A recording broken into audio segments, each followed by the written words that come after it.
buhi.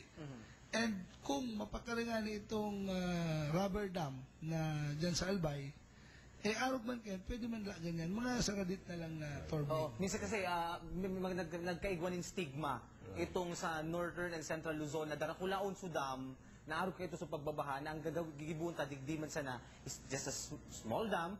Kung mapaplanuan pa kang renewable energy, is pwede pa siyang mag-create ng jobs and lesser power rate. Right.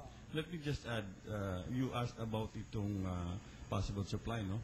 I think what we're trying to do is that we're trying to lessen the dependence on oil-based energy, no? Okay. Right now, ang product mix, 60% ang konsumo digdi sa tuya is coming from oil at saka coal, no? Which is very expensive and subject to fluctuation, no? So we're trying to encourage ining use kang renewable energy.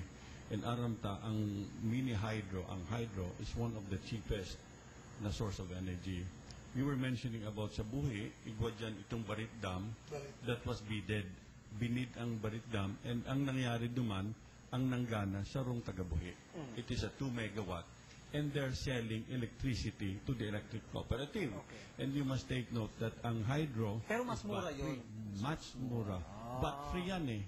So, imagine mo na lang kung igwa kitang gulping supply coming from renewable energy, the cost should be lower. Medyo sir, halawig pa. Ang pag-urulay about kaning renewable energy sa Kabikulan. Ano po, invite na sir kung sain at sin nuarin ini nga forum na ini.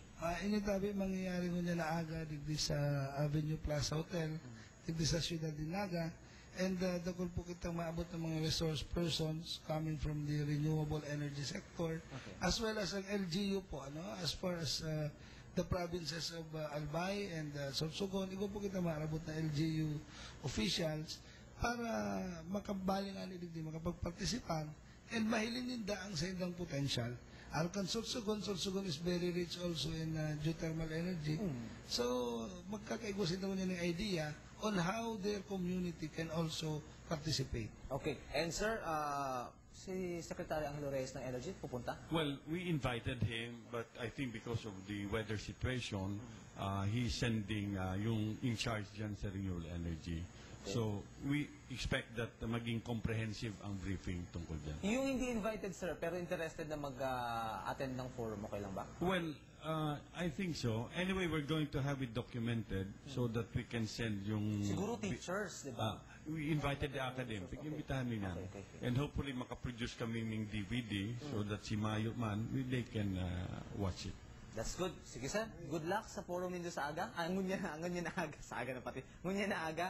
And sana at least somehow ma-realisar itong kahit isang renewable energy lang. Kasi siguro ma-prove ta lang ang solar energy, okay na. Saka marinisura. Ano po? Mga kapamilya, ang forum director kang gigibuhon na Renewable Energy Forum in the Basin Area, si Sir Alfredo Perdon, asin si Asek Chito Monson. Nakaulitan mo niyan, katakod kayo ng gigibuhon na forum. At siyan po, dyan sa may Magsaysay